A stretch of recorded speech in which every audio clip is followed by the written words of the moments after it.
Dan ada berapa yang menjadi faktor kenapa nikah di bawah umur itu terjadi.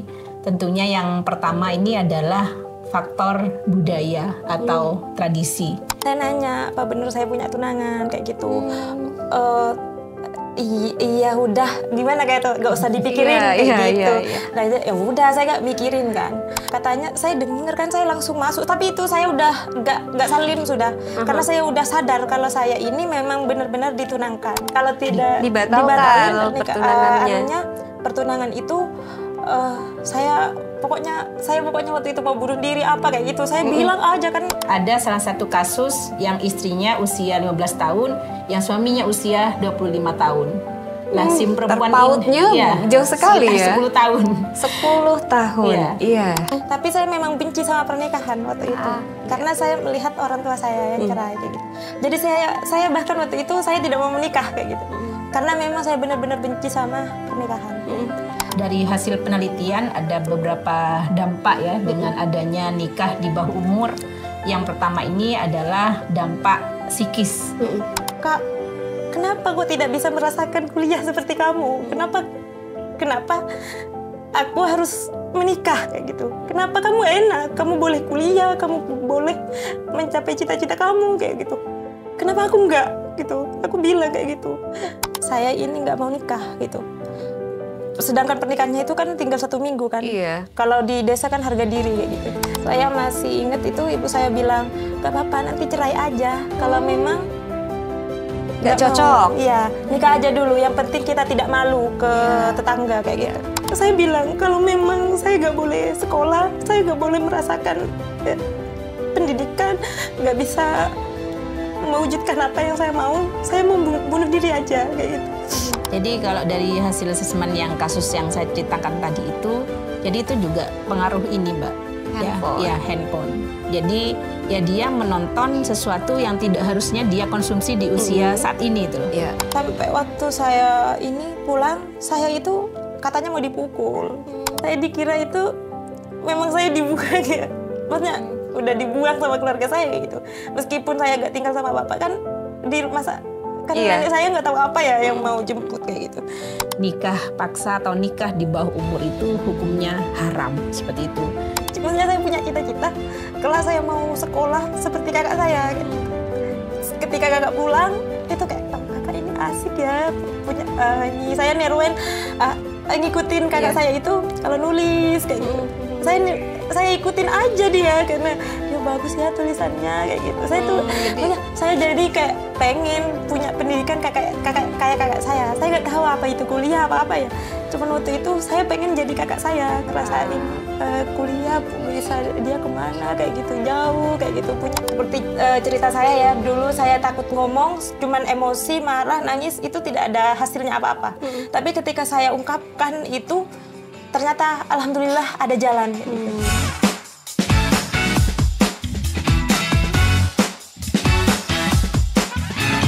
Hai, selamat malam pemirsa QCast. Kita ketemu lagi di RRI Sumeneb.net di edisi malam hari ini. Episode kali ini kita akan membahas satu topik yang cukup sensitif tapi penting sekali untuk kita pahami bersama, yaitu pernikahan di bawah umur. Nah, mungkin sebagian dari kita pernah mendengar atau bahkan melihat langsung kasus-kasus pernikahan dini yang seringkali dianggap solusi atas berbagai persoalan. Tapi benarkah itu pilihan terbaik? Apa dampaknya secara psikologis, sosial, dan juga hukum? Yuk kita kupas bersama dua narasumber kita dengan catatan tanpa menghakimi, tapi dengan membuka pikiran. Dan malam hari ini saya sudah bersama Ibu Oda. Beliau adalah aktivis perempuan yang aktif juga di LKK ya, Ibu ya. Oke. Apa itu kepanjangan dari LKK? Lembaga Kemaslahatan Keluarga. Ya memang terfokus untuk keluarga seperti itu ya. Dan menyuarakan suara-suara perempuan. Iya betul. Ya dan malam hari ini juga ada Mbak Hozaimah. Iya, apa kabar Mbak Hozaimah? Alhamdulillah baik. Dia ini juga salah satu remaja yang akan menyuarakan bagaimana ketika memang kita tidak, ya tidak. bukan kemudian tidak, tapi terpaksa iya gitu, dan efeknya mungkin akan rugi pada diri sendiri. Nah, barangkali ke Bu Oda dulu, ini seperti apa terkait dengan pernikahan di bawah umur, melihatnya kejadian, barangkali lebih perspektifnya lebih ke secara general di Indonesia seperti apa? Oke, ya baik. Terima kasih. Jadi terkait masalah nikah anak ya, ini artinya seperti gunung es gitu. Jadi di permukaan seakan-akan tidak ada, tapi masalah di bawah masih sangat banyak. Nikah anak ini di kabupaten apapun gitu ya di Indonesia itu ya hampir sama kasusnya seperti itu. Dan ada berapa yang menjadi faktor kenapa nikah di bawah umur itu terjadi. Tentunya yang pertama ini adalah faktor budaya atau tradisi. Jadi ada di beberapa kabupaten yang memang ya budaya dijodohkan ataupun tradisi ketika nikah sudah di usia tua dia akan mendapatkan buli sebagai perawan tua dan semacamnya. Kemudian faktor yang kedua ini adalah faktor pendidikan. Jadi orang tua yang pendidikannya sangat rendah, tentunya dia tidak akan berpikir bahwa pendidikan dalam keluarga itu penting. Sehingga ketika tidak lulus MTS atau SMP, tidak lulus SMA, ya sudahlah lebih baik mencari uang saja gitu. Jadi ini juga faktor pendidikan. Kemudian yang ketiga ini adalah faktor media massa juga bisa masuk di situ. Kenapa? Karena saat ini sudah dunia digital, ada YouTube, ada TikTok, bahkan mungkin anak-anak yang di bawah umur kadang ya sudah live TikTok ataupun scroll TikTok yang memang tidak seharusnya dia kunyah seperti itu, sehingga itu juga masuk salah satu faktor juga. Dan faktor yang keempat ini adalah faktor pergaulan bebas atau ya hamil di luar nikah seperti itu. Sehingga ini beberapa faktor yang menyebabkan anak-anak itu menikah di bawah umur. Jadi seperti itu, Mbak. Iya, barangkali kalau misalnya kita petakan di Indonesia daerah-daerah mana yang banyak terjadi pernikahan di bawah umur, mungkin banyak titik merahnya kali ya. Karena lebih ke general aja gitu, dan tiap daerah pasti ada. Ya, pasti ada.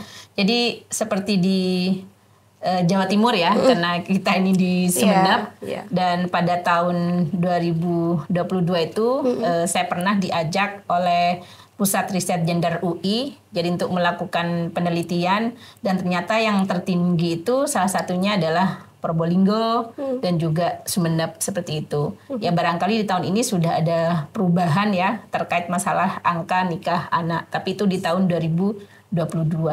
Kemudian kalau nasional ya Mbak, se-Indonesia. Jadi pada bulan Februari itu saya diajak oleh salah satu teman di NGO di Jakarta, ya Rahima Jakarta, untuk melakukan memfasilitasi workshop edukasi pencegahan nikah anak di Lombok. Wah. Jadi Lombok itu malah ada ini. Jadi ada selain kepala desa atau lurah itu juga ada kepala adat gitu.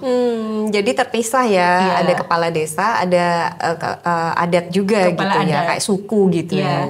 Sehingga ada kawin tangkap di situ. Ketika anak-anak berdua di salah satu tempat yang memang itu mencurigakan, itu langsung ditangkap dan langsung dinikahkan. Wah, bahaya. Jadi, ini. Gitu. Jadi barangkali sama seperti satu daerah di yang gerbang Mekah ya, yang kita kenal dengan daerah itu gitu ya.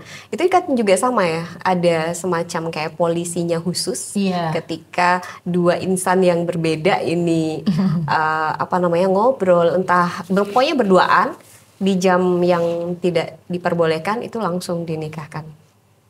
Iya, itu juga merupakan satu catatan. Nah, kalau tadi dikatakan ada penelitian yang juga diikuti ya, dampak secara fisik maupun juga psikis dan mental ini seperti apa yang ditemui oleh Bu Oda? Ya, jadi terkait dari hasil penelitian ada beberapa dampak ya dengan adanya nikah di bawah umur. Yang pertama ini adalah dampak psikis. Jadi secara kejiwaan dia tuh ya apa ya? Jadi dia nangis dan tidak bisa mengungkapkan permasalahan yang terjadi di keluarganya. Karena ada salah satu kasus yang istrinya usia 15 tahun, yang suaminya usia 25 tahun.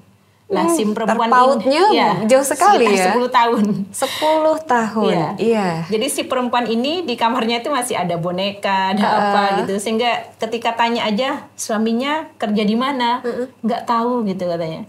Jadi dia sehingga secara psikis dia terdampak ya, sehingga ini juga akan berdampak pada pola komunikasinya gitu.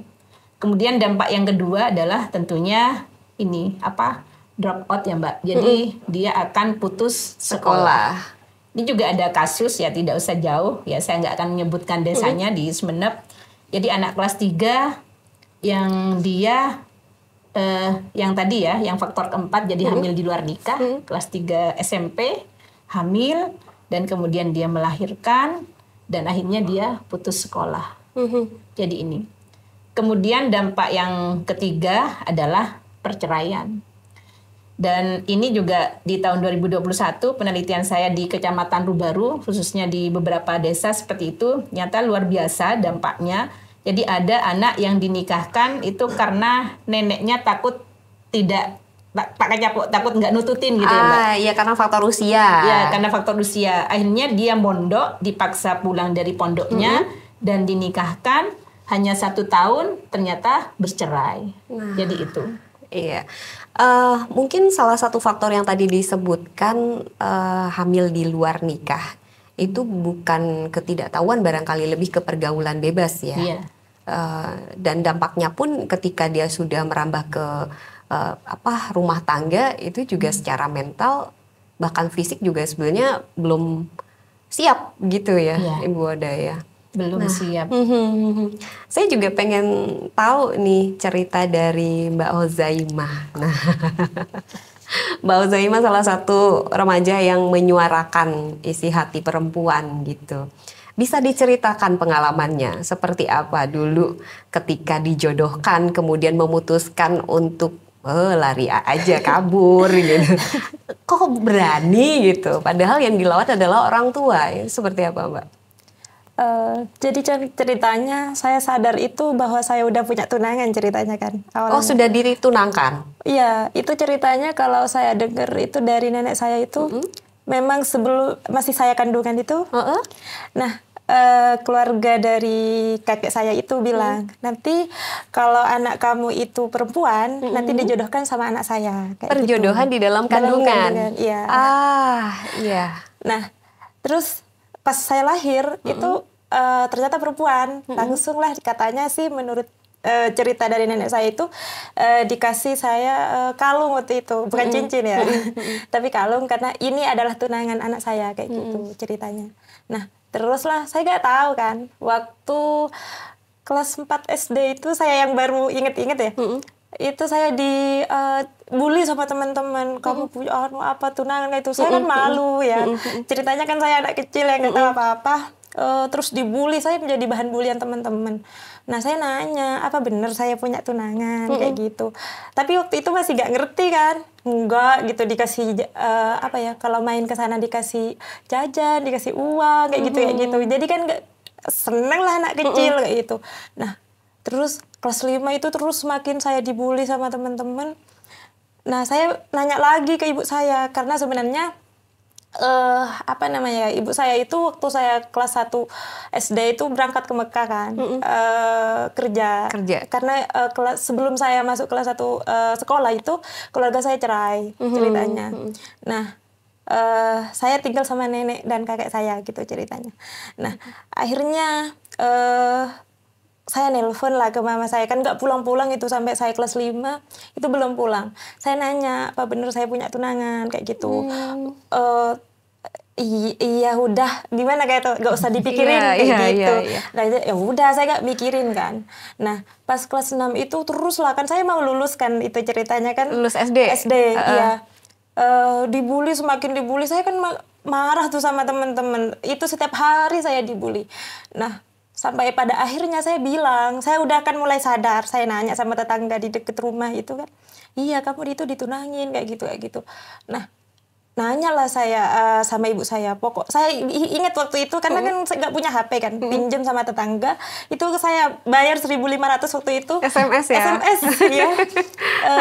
Bilang, Assalamualaikum itu, ibu kalau saya udah ngerti sekarang kalau saya itu punya tunangan kayak gitu. Nah, kalau saya tidak taipa burung apa bahasanya? Kalau tidak dibatalin pertunangan itu saya pokoknya waktu itu mau bunuh diri apa kayak gitu. Saya bilang aja kan emosi saya juga gak stabil. Saya hanya dalam pikiran saya itu pertama saya malu karena dibully setiap hari sama teman-teman dan waktu itu gak kenal cinta apalah kan masih bener-bener masih kecil kayak gitu dan masa anak-anak saya itu kan gak ada pegang HP kan main sama teman-teman kayak gitu. Nah akhirnya terus ditelepon saya ibu saya, enggak, udah kamu tenang aja kayak gitu kan.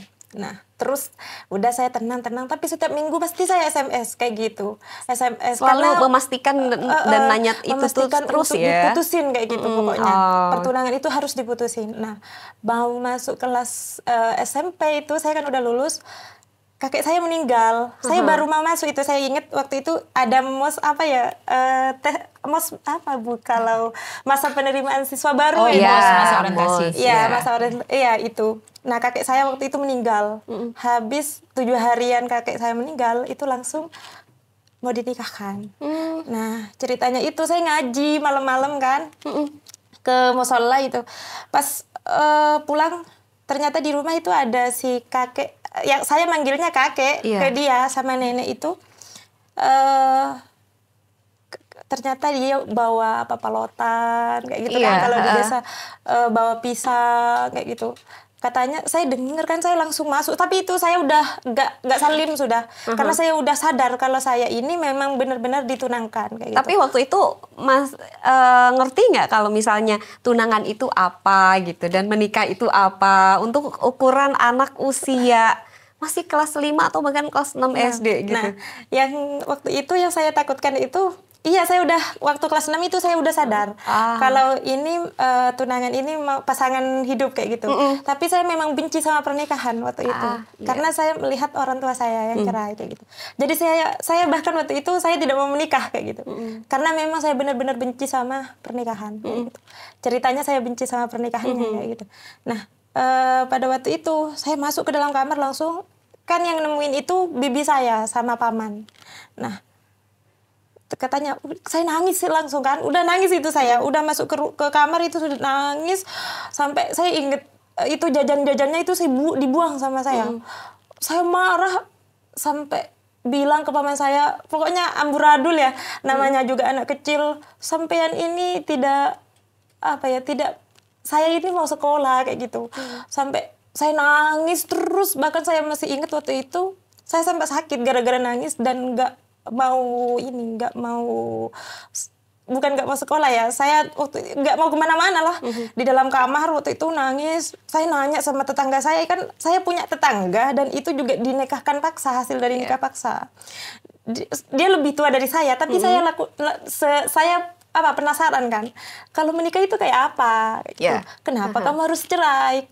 Sampai saya bilang, kenapa kamu harus punya anak kalau gak mau kayak gitu. Sampai saya dari saking penasarannya sama pernikahan kayak gitu, pokoknya kamu jangan nikah dulu kayak gitu, udah kamu sekolah kayak gitu, biar kamu masa depannya gak kayak aku gitu. Dia kan sering cerita gitu, karena dia memang udah posisinya waktu itu udah kayak cerai dan punya anak, dan anaknya yang jadi korban kayak gitu ceritanya.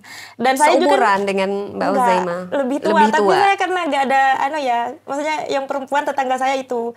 Dan saya nanya kayak gitu. Saya pada waktu itu nangis 1 minggu, saya sakit karena katanya itu kalau saya denger ya di dalam kamar, pernikahannya itu bulan depan kayak gitu.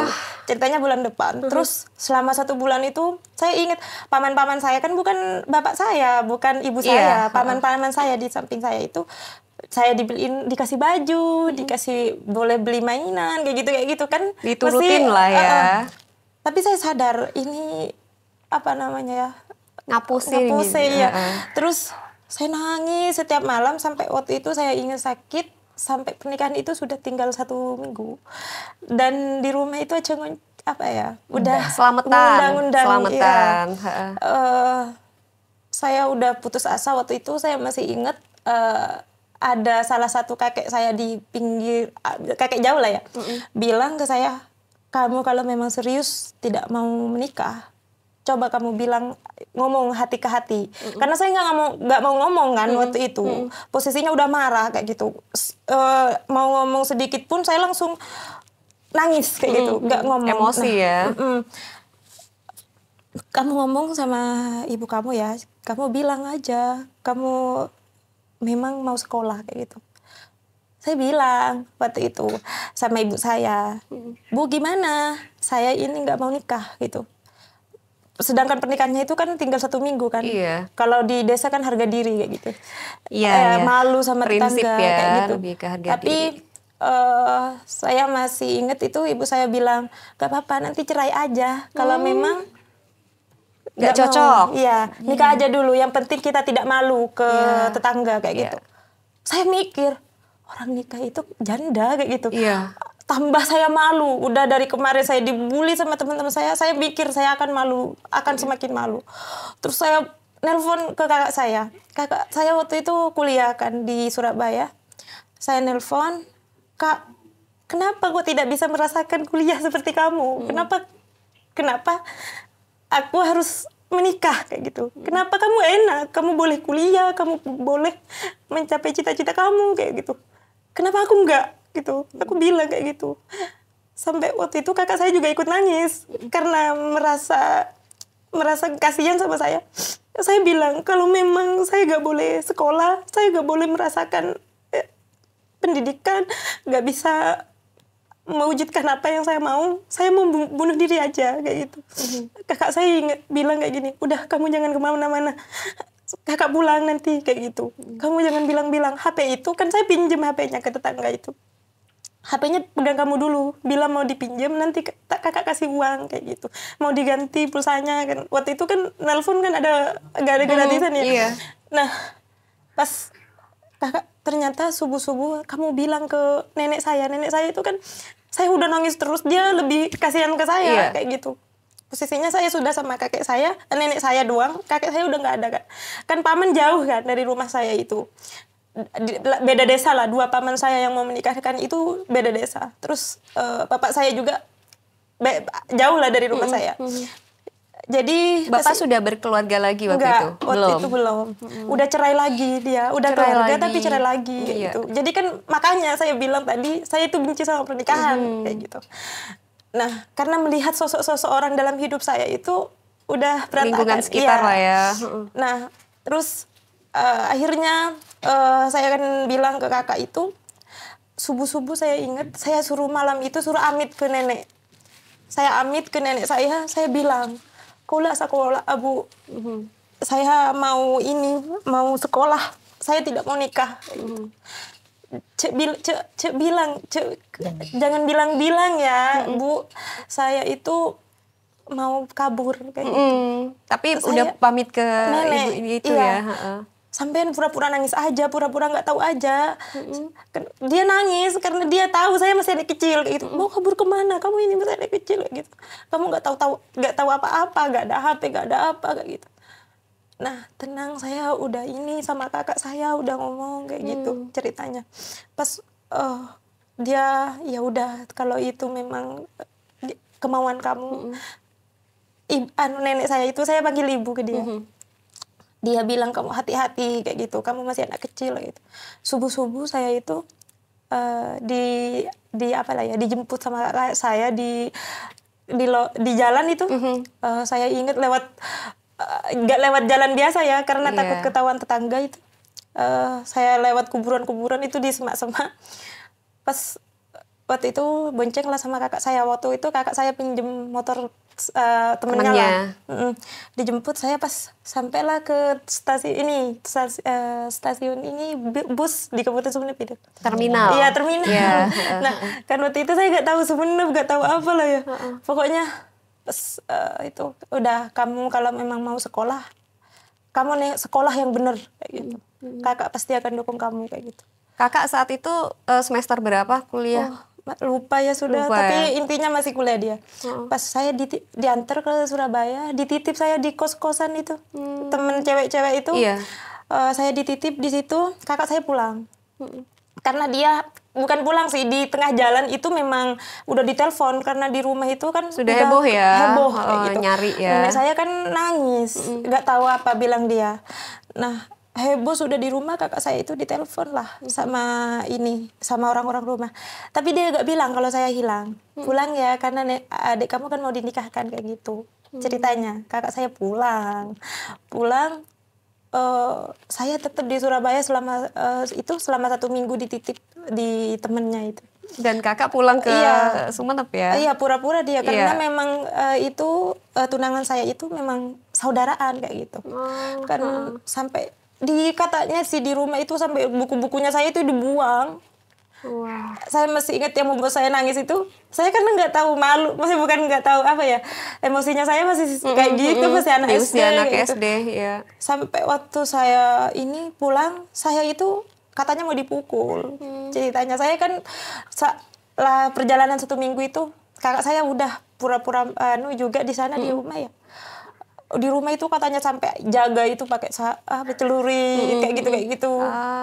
Saya dikira itu kabur sama cowok, ceritanya nggak mau. Dari pihak keluarga yang tunangannya kayak ya. gitu, ya. Padahal waktu itu kan dari mana waktu itu nggak tahu cinta apa ya. Pas saya ingat diantar sama teman kakak saya itu di Asta Tengki, saya ditaruh di sana. Setelah dari Surabaya dijemput, kemudian ditaruh. Nggak dijemput, diantar sama teman Oh, kakak. diantar Karena ke sini. kakak ada di sini, biar nggak ketahuan lah ya. Iya, iya. Ceritanya itu. Nah, Rapat sekali kakaknya ya iya, untungnya. di Asta Tengki itu saya nangis kan nggak tahu apa, nangis nggak punya uang 1.000 pun saya nggak punya. Saya ingat ada penjaga di Asta Tengki itu, mungkin nggak tahu ya, sekarang saya nggak tahu soalnya nggak inget namanya, nggak inget wajahnya karena masih anak kecil waktu itu ya. Dia bilang, kamu kenapa gitu. Dia yang nyapa saya duluan karena saya ngaji aja, nangis, orang-orang kan melihat semuanya. Saya ngaji waktu itu nangis. Awalnya saya bilang kayak gini, tapi jangan bilang-bilang Pak, saya mau dinikahkan, saya kabur, saya cerita sama satu orang itu. Terus ya kamu sama orang-orang sini jangan bilang ya nak gitu. Oke. Nanti Jadi ditolong sama bapak itu iya, gitu ditolong. ya. Terus dikasih makan saya karena seharian nggak makan kan, saya ditinggal di sana sendirian. Nggak tahu mau ngapain kayak gitu. Terus udah kamu tenang kayak gitu. Kamu di sini aman kayak gitu. Tapi kamu sama teman-temannya bapak itu jangan bilang ya kalau bapak mau bilang kamu itu mau ujian, nanti mau jemput sama bapaknya kayak gitu. Saya cuman punya kertas itu, 1 kertas, dan itu nomor bapak saya. Saya dikasih sama kakak itu, nanti kalau udah malam kamu nelpon kayak gitu, bilang kamu ada di sini kayak gitu, tapi jangan bilang kayak gitu. Oh iya begitu. Tapi bapak mendukung ya? Mendukung pernikahan. Mendukung pernikahan. Iya, dia udah bapak semuanya udah mendukung Iya. itu. Cuman iya itu keluarga kakak sama nenek saya itu. Yang Sama adik saya yang masih kecil, masih RA, TK kayak gitu. Oke. Tapi dia kan nggak tahu apa-apa, udah jangan bilang-bilang aja kayak gitu. Untuk ada yang masih melindungi dan Iya. mendukung ya. Pas saya nangis kan di Asta Tengki itu karena memang saya waktu itu udah saya harus menghadapi apa, saya mau ngapain di rumah nanti kayak gitu. Saya dicemooh orang-orang pasti ini kayak gitu. Nah, waktu nelpon bapak saya nelpon, halo Pak gitu ya. Pak, saya jemput, saya tadi Asta Tengki. Bahasanya bapak saya ini ya, buat ngapain dijemput kayak gitu. Udah kabur aja sana, mau kemana aja. Saya kira nggak mau dijemput waktu itu karena memang udah ngapain nelpon Iya. kayak gitu. Apa namanya, kamu ini anak cengkal, apa ya bahasanya, kamu Ya, ini nggak marah lah ya, nggak tahu diri, kecewa. malu-maluin Iya. keluarga. Bapak saya udah ngeluarin uang bayar apa kayak gitu ya untuk biaya pernikahannya itu nih. Nah, saya nangis aja gak nyaut. Saya cuma bilang ada di situ kayak gitu. Nah, ternyata pas malam-malam yang jemput itu bukan bapak saya, tapi tetangga. Adalah tetangga saya itu. Nah, Suruhan bapak ya. Nangis saya kan. Saya dikira itu memang saya dibuka kayak Maksudnya udah dibuang sama keluarga saya kayak gitu. Meskipun saya gak tinggal sama bapak kan di masa kan nenek saya nggak tahu apa ya yang mau jemput kayak gitu. Nah pada waktu itu pas ternyata di luar Astatengki itu udah banyak yang jaga. Di luar mungkin sudah dengar juga ya kalau Mbak Ozaima ada di sana gitu. Iya, dikira saya itu sama cowok. Nanti kalau sama cowok nanti dipukul aja kayak gitu. Ih, ngeri. Ceritanya kayak gitu. Nah, terus belum berhenti di situ ya, karena memang bukan hanya saya yang merasakan, nenek saya juga dicemooh kayak gitu. Karena memang itu keluarga kakek saya kayak gitu. Maksudnya kakeknya udah meninggal, malah kamu berbuat kayak tunangannya sendiri, calon tunangannya sendiri itu udah tahu berarti Mbak Ozaima yang mana orangnya gitu. Iya, tahu. Seusia atau jauh lebih tua? Jauh lebih tua. Tua berapa tahun kira-kira kalau ingat?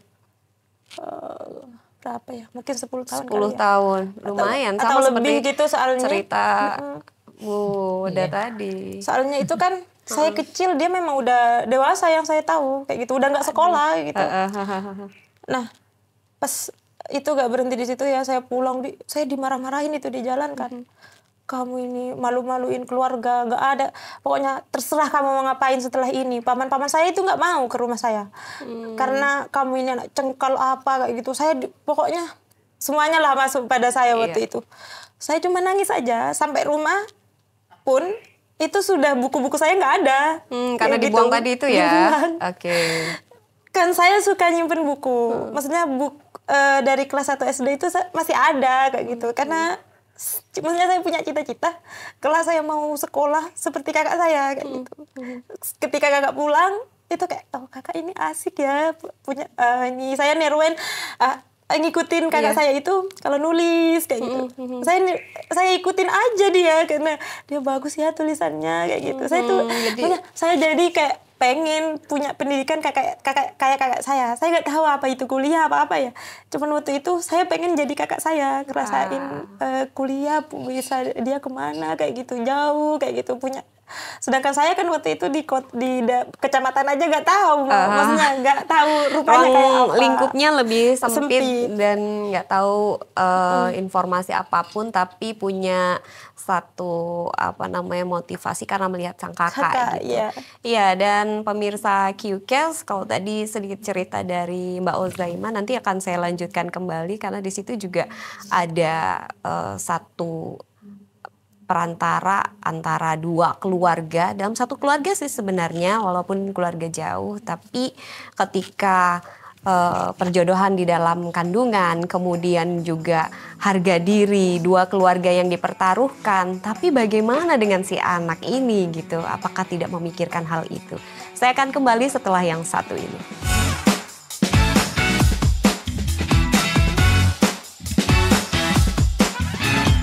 Butuh effort dan juga keberanian ketika menjadi Mbak Ozaima.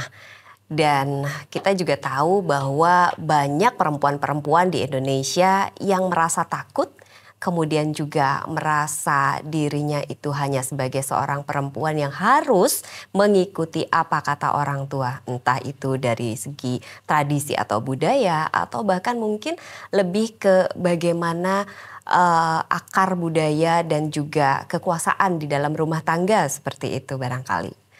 Dan kalau Bu Oda sendiri pernah ada kasus yang sangat terkesan barangkali tentang pernikahan di bawah umur ini. Di lingkup Sumeneb barangkali adakah yang sangat terkesan? Selain cerita dari Mbak Ozaima yang ngebayanginnya aja saya gimana gitu ya. Iya. Baik, kalau yang Huzaima tadi itu kan karena faktor budaya atau tradisi ya, ditunangkan sejak dalam kandungan. Tapi barangkali yang akan saya ulas ini adalah karena faktor hamil di luar nikah. Jadi bahkan kemarin, jadi ketika acara pelatihan fasilitator Gaharu Keluarga, hari Minggu kemarin kami memutar film Maslahat yang dibuat oleh LKKNU, dan itu juga ada edukasi pencegahan nikah anaknya. Dan respon peserta itu bilang bahwa sekarang yang menjadi faktor utama terjadinya nikah anak itu atau nikah di bawah umur itu, tradisi itu mungkin sudah turun. Tapi adalah hamil di luar nikah. Jadi ini ada anak kelas 3 MTS dan si laki-lakinya kelas 3 MA. tentunya yang pertama agar pergaulan bebas atau hamil di luar nikah ini tidak terjadi, yang utama adalah benteng keluarga. Jadi komunikasi harus dibangun antara orang tua dan anak.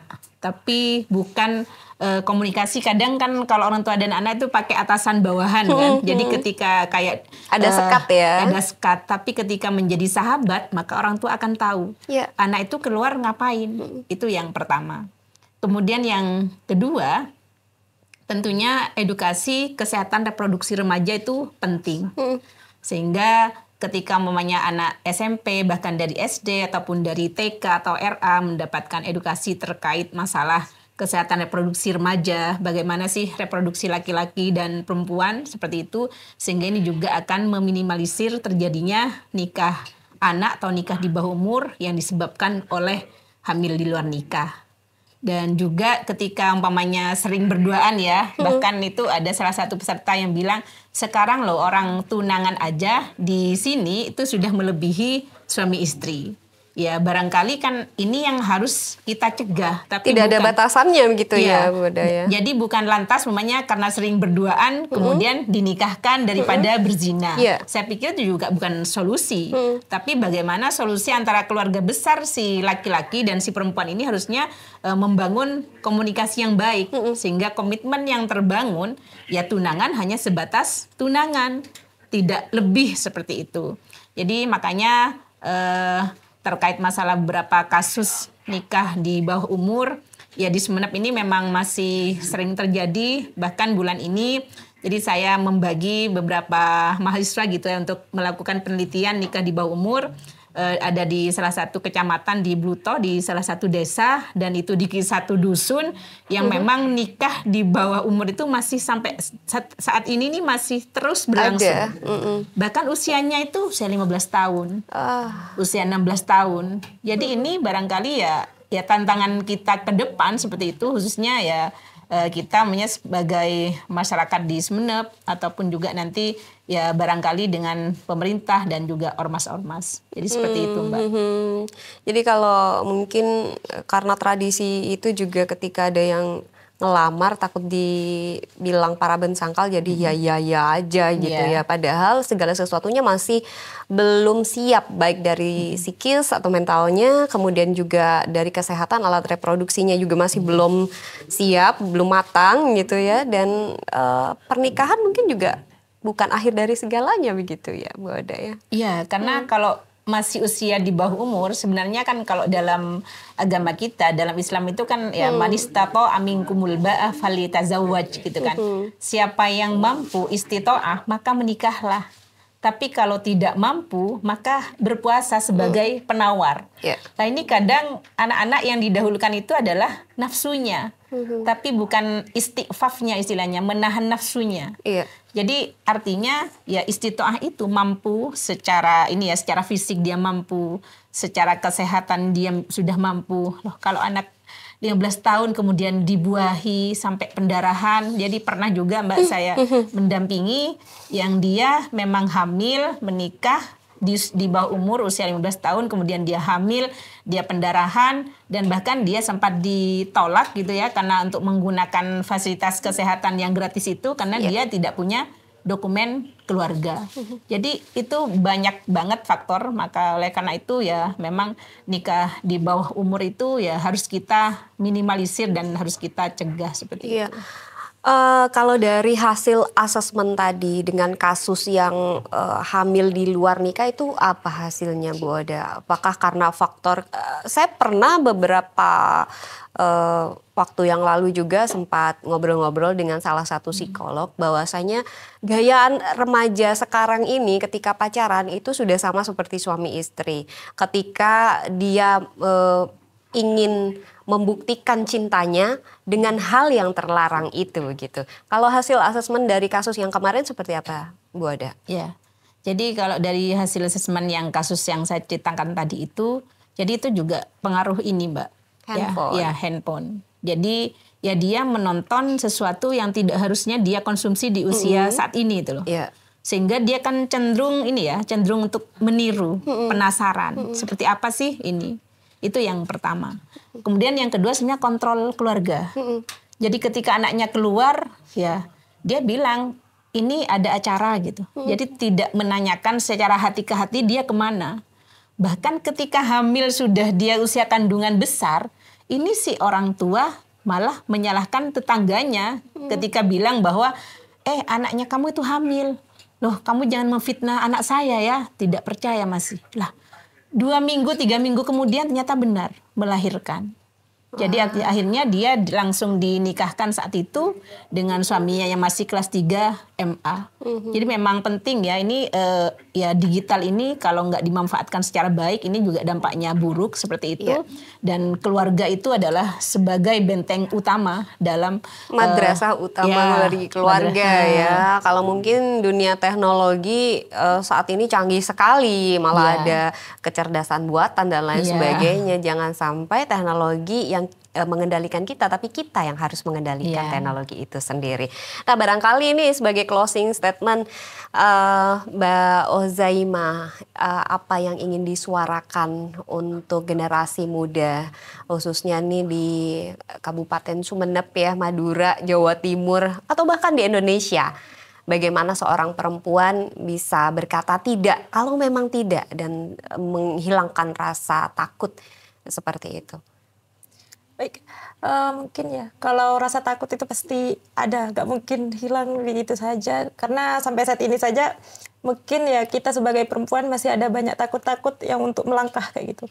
Tapi bagi perempuan-perempuan di Sumeneb atau di seluruh Indonesia lah ya, mari bersama-sama bagaimana menyuarakan kemauan kita, cita-cita kita, apapun yang kita mau pasti itu bisa.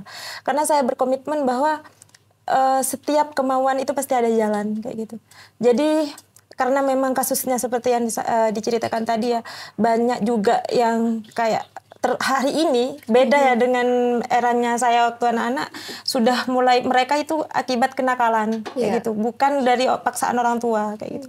Jadi hari ini cobalah mari kita sebagai perempuan bagaimana menghargai diri kita sendiri, bagaimana kita menjadi perempuan yang benar-benar menjaga harkat dan martabat kita untuk kemudian mewujudkan perempuan yang benar-benar baik dan juga mandiri kayak gitu.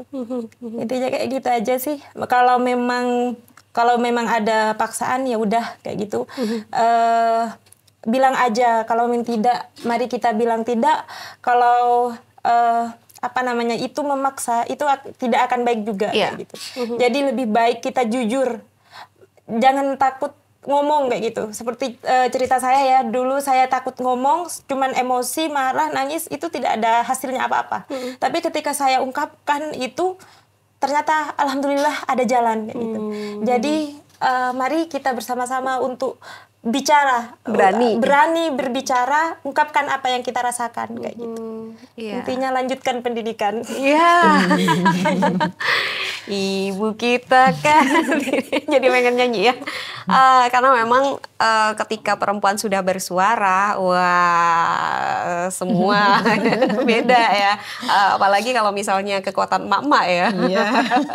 Nah, kalau Bu Oda sendiri pesan untuk generasi muda atau juga peran orang tua dan lingkungan sekitar sehingga nantinya tidak ada lagi kasus-kasus serupa yang tadi diceritakan, baik karena keluarga yang perjodohan tersebut atau mungkin karena kenakalan remaja hamil di luar nikah dan lain sebagainya.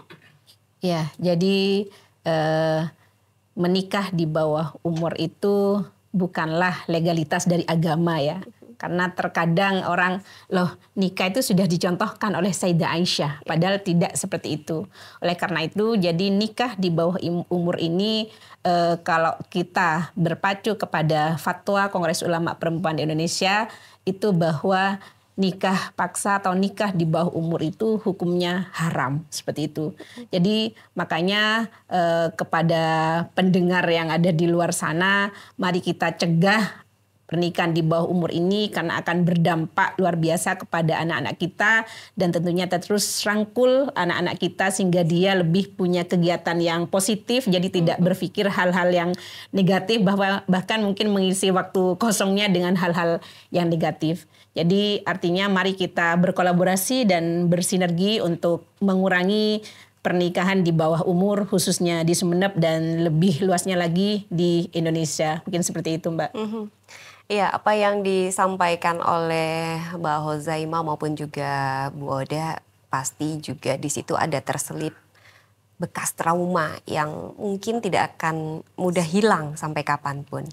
Dan pemirsa QCast, semoga obrolan kali ini bisa membuka wawasan kita bahwa pernikahan bukan sekedar soal cinta, tapi juga kesiapan mental, emosional, dan juga tanggung jawab jangka panjang. Kita semua punya peran baik sebagai orang tua, teman, guru, atau juga anggota masyarakat untuk melindungi anak-anak dari keputusan yang bisa berdampak panjang dalam hidup mereka. Terima kasih sudah mendengarkan dan juga menonton QCast di episode kali ini. Jangan lupa share episode kali ini kalau kamu merasa bermanfaat, dan sampai jumpa di episode berikutnya di QCast. Dan buat Qster yang masih remaja, jangan takut untuk bilang tidak kalau dipaksa menikah, dan kamu juga punya hak untuk hidup, belajar, dan juga bermimpi setinggi-tingginya. Tetap kritis, tetap peduli, dan saya Diana serta Ibu Oda dan juga Mbak Hozaima undur diri. See you!